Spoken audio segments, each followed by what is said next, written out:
The reality is one and the same, Sri Ramakrishna says. The difference is in name and form. For example, there are 3 or 4 ghats, that is the landing steps on a lake.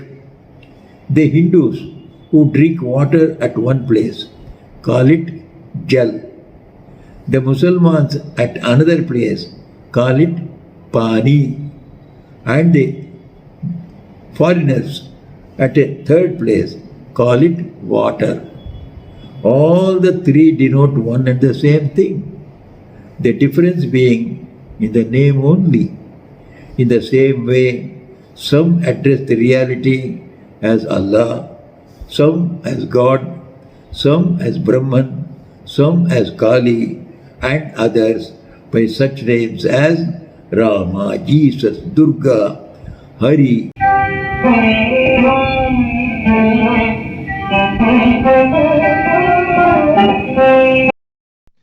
Om Sarvadharma Sthapakastvam Sarvadharma Sarupakah Acharyanam Mahacharyo Ramakrishna Yate Namaha.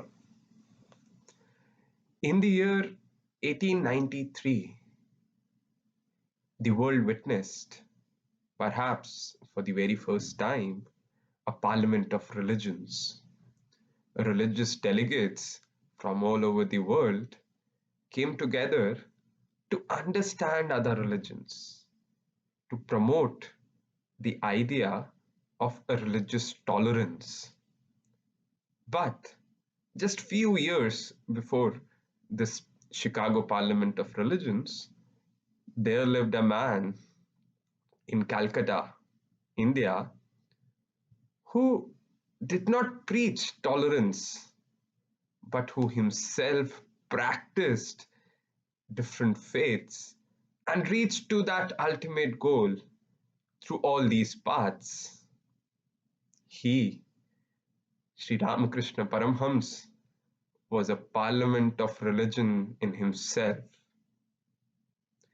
He would never assume any title either of a teacher or of a guru or even of a god. With very simple illustrations, anecdotes, similes, and stories, he would teach the profound truths of every religion.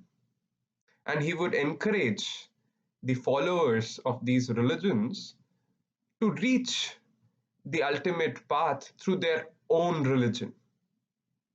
Not to oscillate from one path to another, to stick to their own path and strive to reach the ultimate. Today, even after 130 years of the World Parliament of Religions, unfortunately, we still witness sheer violence in the name of religion, religious bigotry and fanaticism. And hence, it is relevant to understand and to internalize the teachings of religious harmony as propounded by Sri Ramakrishna Paramhamsa. Today on 18th of February 2022, when we are celebrating the 186th birth anniversary of Sri Ramakrishna according to the Gregorian calendar, it is an opportunity, an occasion to understand the teachings of Ramakrishna. And it is our great privilege to have amongst us Swami Gautamananda Maharaj. Revered Maharaj is the Vice President of the Ramakrishna Mission and Ramakrishna Math worldwide. In more than 7 decades at Ramakrishna Mission, Maharaj has served in various capacities. He has served the tribal population in the areas of Bastar, Madhya Pradesh, in Arunachal Pradesh, and in Meghalaya. Maharaj has also served as the general and executive body member of the Central Board of Secondary Education and National Council of Educational Research and Training, New Delhi, India. Maharaj speaks several languages: English, Hindi, Kannada, Tamil, Bangla, and Sanskrit. And he guides millions of people in India. It is our great privilege and great fortune to have Revered Swami Gautamananda Maharaj with us today to indicate and to teach us the profound teachings of Sri Ramakrishna Paramhamsa on the harmony of religions. Maharaj. My greetings to all the participants of this online program conducted by the Hindu Society of the University of Oxford, UK. This day, the 18th February 2022, happens to be the birthday of Sri Ramakrishna as per the Gregorian calendar. Sri Ramakrishna is the mystic God man of the 19th century who rejuvenated Hinduism and set in motion a movement which put our country, that is India, on the path of national reawakening and revival from a state of slumber. I am talking of the period between 1836 and 1886, when Sri Ramakrishna lived. On this sacred day, we dwell on the topic of harmony of faiths according to Sri Ramakrishna. Speaking on the harmony of faiths is as necessary and relevant today as it was in those days, if not more. There are several religions in the world, and each claim to show the right way of life and a path to supreme peace and fulfillment. The diversity of religions in the world makes such claims as have social, cultural, and political consequences. Some harbor prejudice and ill towards other religions other than their own. Doctrines and customs of one religion are opposed to that of another, which lead to many times religious conflicts. India has predominantly remained a land of religious harmony from the very ancient times. Religious freedom, toleration, and harmony formed the characteristic texture of Indian life. But due to the decline of religion and the associated foreign domination of India by external forces, India, the land of religion, came down to degradation. It was then that the divine manifested itself on the earth in the person of Sri Ramakrishna to rejuvenate the ancient eternal religion, the Sanatana Dharma of India. After becoming the priest of Dakshineshwar Kali temple, Sri Ramakrishna had intense longing for the vision of the Divine Mother, whom he was worshipping every day. After intense contemplation, prayer, and yearning, he had the wonderful vision of the Divine Mother as an ocean of light. After this, Sri Ramakrishna felt an insatiable desire to realize God through various religious paths, not only of India, but of other outside countries also. He followed the different paths of Hinduism, the yogic path, the tantric path, the Vaishnava path, and other paths, and reached the goal of each of them in an incredibly short period, culminating in the experience of non-dual reality called Brahman through Nirvikalpa Samadhi. He then began to follow the Sufi path of Islam under a Sufi guide. This sadhana culminated in the vision of a radiant being who finally merged into the same absolute Brahman. Then the desire arose, the desire to realize God through the spiritual path of Christianity became strong in him, and he began to listen to the readings from the Bible.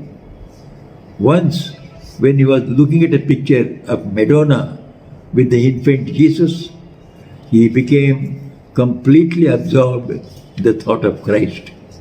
This inner absorption was so intense that for 3 days he could not go to the temples or think of any other Hindu deities. At the end of this period, he had a wonderful vision of Jesus Christ, which finally merged in the absolute Brahman. Thus, we see Sri Ramakrishna following the paths of almost every prominent religion and religious sect and reached the absolute Brahman. His personal realization showed him that all the paths lead to the same goal. He is the only saint we know who could boldly and confidently assert the truth of the harmony of religions. What are the basic principles that he followed in life? Whatever Sri Ramakrishna had told came from his personal direct experience. It was not just hearsay or quotations from the scriptures.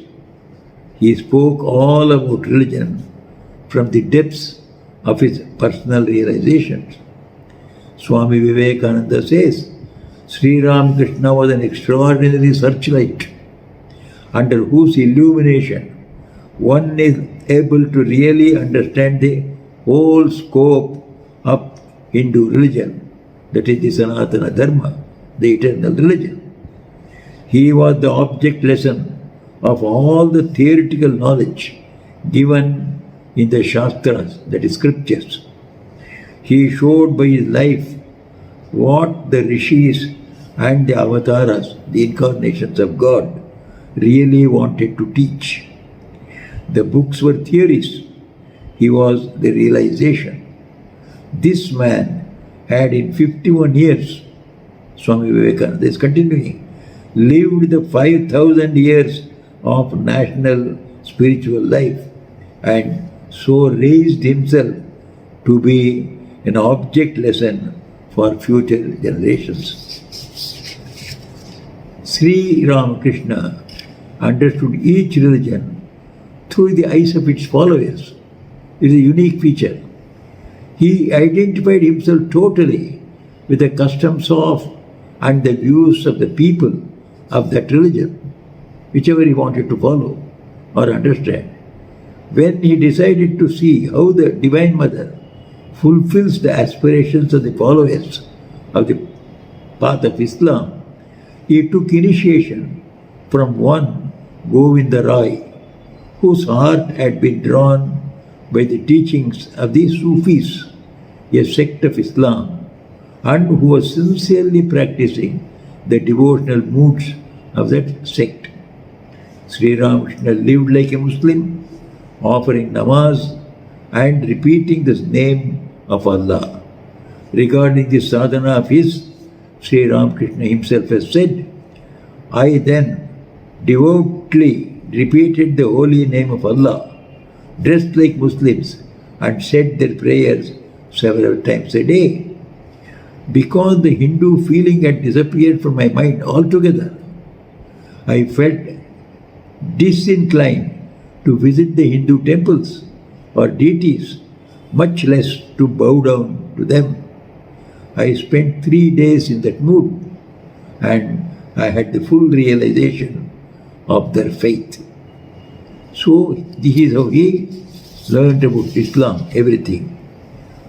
All religious paths he followed culminated in the experience of the absolute Brahman. It was from this direct experience that he delivered or he derived his doctrine of harmony of religions, which he described as many paths, as many faiths, so many paths. Jato Mat Tatho Path in Bengali. Swami Vivekananda says that Sri Ramakrishna's whole life was a parliament of religions, as it should be. Sri Ramakrishna never criticized any religion or sect of any religion. He believed that every religion and sect had some place in God's scheme. Says Swami Vivekananda about this. This was the attitude of my master. He criticized no one.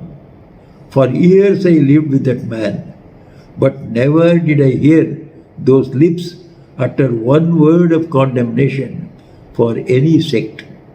He had the same sympathy for all sects and religions. He had found the harmony between them. A man may be intellectual, or may be devotional, or may be mystic, or may be an active type. The various religions represent one or the other of these types. Yet it is possible to combine all the four in one man, and this is what future humanity is going to do. That was his idea. He condemned no one, but saw the good in all.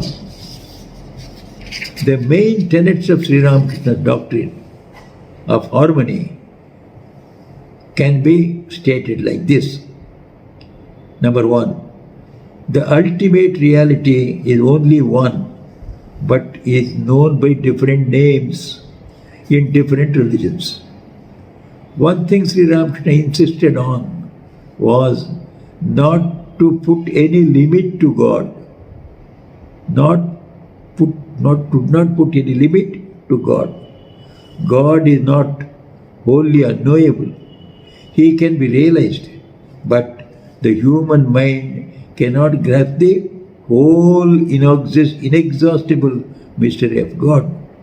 However great the mystic may be, or the incarnation may be, so they cannot exhaust the inexhaustible mystery of God. Sri Ramakrishna said, men often think they have understood Brahman fully. Once an ant went to a hill of sugar. One grain filled its mouth and stomach. Taking another grain in its mouth, it started homeward. On the way it thought, next time I shall carry home the whole hill of sugar. Shukadeva and sages like him may have only been big ants, that's all. However big may be the mystic, nobody can exhaust the whole of Brahman, know the whole of Brahman. Sri Ramakrishna held that the true nature of Brahman cannot be expressed in words. He said, what Brahman is cannot be described. All things in the world, the Vedas, the Puranas, the Tantras, the 6 systems of philosophy of India have been defiled, like food that has been touched by the tongue, for they have been read or uttered by the tongue. Only one thing that has never been defiled in this way, and that is Brahman. So Brahman cannot be expressed through words. Whenever somebody tries to express Brahman, it is not the Brahman, it is a step lower. Swami Vivekananda said, if there is anything which Sri Ramakrishna has urged us to give up as carefully as lust and wealth, it is the limiting of the infinitude of God by circumscribing him within narrow bounds. Whoever therefore will try to limit the infinite ideals of Sri Ramakrishna in any way will go against him and become his enemy, not a devotee. This is his instruction to his followers, who are the torchbearers now through the Ramakrishna Mission, the message of Sri Ramakrishna. Swami Sharadananda writes in his book, Sri Ramakrishna, the great master, the great biographer of Sri Ramakrishna. He, that is Sri Ramakrishna, discovered that the ultimate goal of all spiritual disciplines is to become firmly established in non-duality, that is Advaita.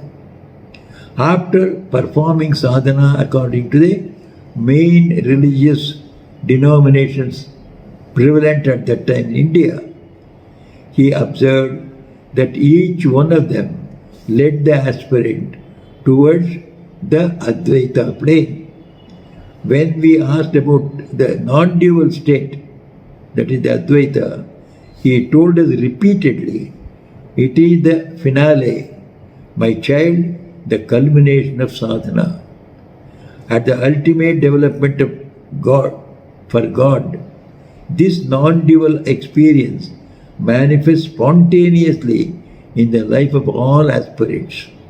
Know it to be the goal of all faiths. As many faiths, so many paths.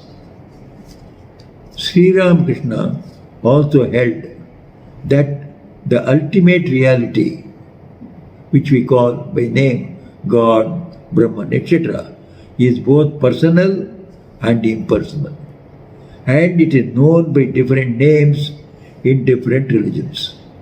Just as water congeals into ice, so under the cooling influence of Bhakta's love, the impersonal appears as the personal.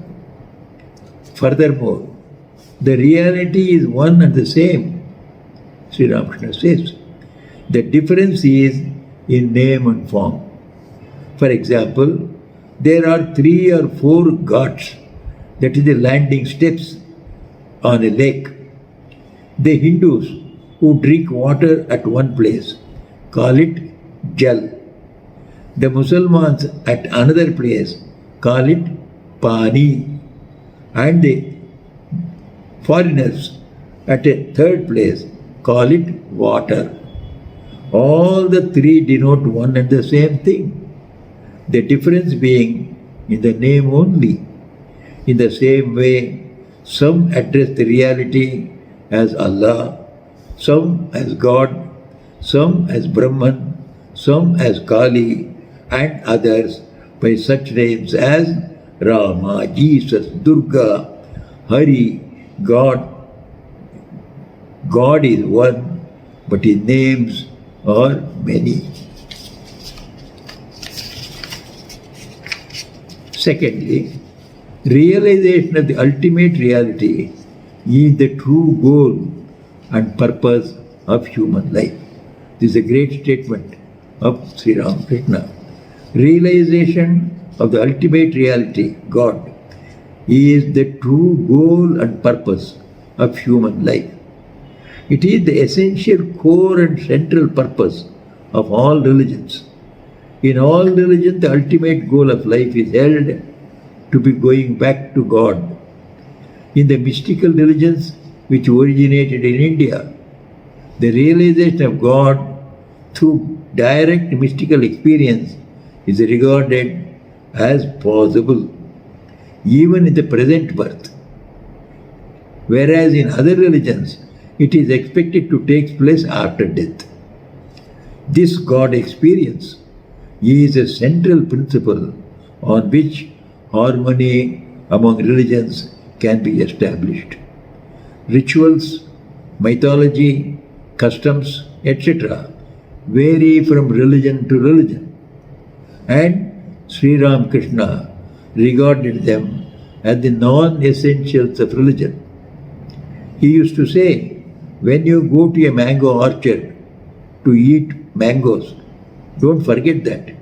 Your primary aim should be to eat mangoes and not to count the branches, leaves, etc. there. In the same way, the primary purpose of religion is to experience God and enjoy divine bliss.